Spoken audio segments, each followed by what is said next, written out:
बिस्मिल्लाहिर्रहमानिर्रहीम। आज मैं आप हजरात को कारगुजारी सुनाना चाहता हूँ।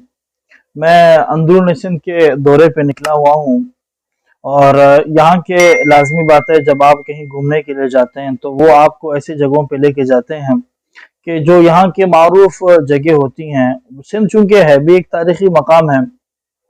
मुख्तलिफ शॉर्ट्स क्लिप इंशाल्लाह मैं आप हज़रात के लिए बनाऊंगा, जो जो चीज़ें मैंने देखी हैं, और जब मैं समझूंगा कि जो चीज़ मुनासिब है मैं आप तक इंशाल्लाह उसको पहुंचाऊंगा।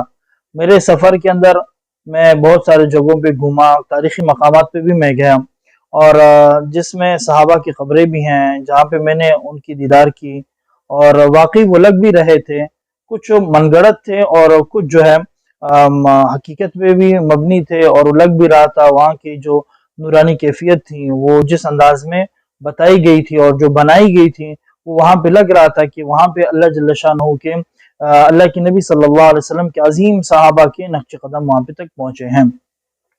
लेकिन चूंकि कुछ ज्यादातर, बल्कि आप यूं कह सकते हैं कि 80% मनगढ़ंत वाकयात पर और अपने से बनाई हुई तारीखी इन्होंने ये चीजें बनाई हुई थी, तो मेरा इरादा है कि मैं आपको ये चीजें दिखाऊं।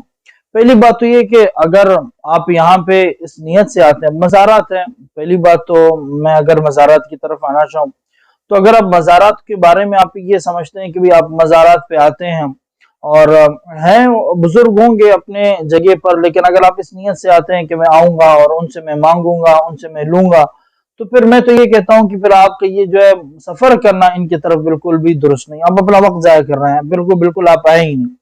लेकिन आप, चूंकि मेरा जो सफर था, मैं एक नॉलेज के लिए, कुछ चीजें सीखने के लिए, और मैं देखना चाह रहा था।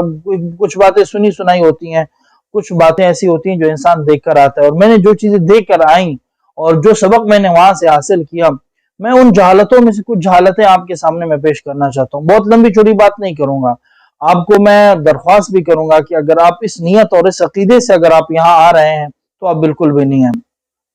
हमारी आमद एक जगह हुए, एक जो सेवन शरीफ में एक बहुत बड़ा मज़ार है, वहां पे भी गए, और बटाई शरीफ भी है, शाह लतीफ के नाम से एक जगह थी, वो भी मशहूर थी, वहां पे भी हम गए, और सचल सरमस के नाम से भी एक बहुत बड़ी जगह थी, हम वहां पे भी गए। तो ये बहुत बड़ी बड़ी जगह थी जहाँ पे मैं गया, और यहाँ पर जो जहालत मुझे नजर आई वो काबिल बयान नहीं है।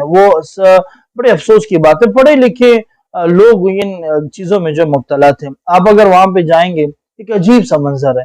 पहले मतलब आप यूं, मैं इसको बिल्कुल अगर नाराज ना हो साथी, तो मैं इसको ये भी कह सकता हूँ कि पूरे एक बिजनेस पॉइंट बने हैं कि जहां इन जगहों को जो ठेके पे लिया जाता है और दिया जाता है, और महीने में लाखों जो है करोड़ों बल्कि हो सकते हैं इसमें से जो कमाए जाते हैं।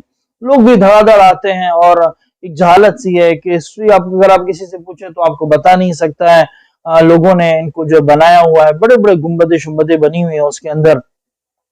तो सबसे पहली चीज जो मैंने वहां पे देखी, आप जब जाते हैं वहां पे किसी भी मजार में, आप जब जाते हैं तो आपसे जो है आपके जूते लिए जाते हैं कि भाई आप जो जूतों के साथ आप अंदर नहीं जा सकते हैं, और जूते आपसे लिए जाते हैं। मतलब आप उसको यूं कह सकते हैं कि ये एक बिजनेस पॉइंट है, वहां पे जो आपके जूते लिए जाते हैं, और जूते लेने के बाद उससे आपको पैसे देने पड़ते हैं, फिर उसकी इनकी जो चौकीदारी के उसे होते हैं, और फिर आप जो है बिल्कुल नंगे पांव आप अंदर जाएंगे। भाई नंगे पांव जाने की जरूरत क्या है, कौन सी वो मस्जिद है, या अगर आप ये समझते हैं कि भाई वो जगह गंदी होती है, तो इतने लंबे रास्ते, इतने दूर आप क्यों जूते निकलवाते हैं।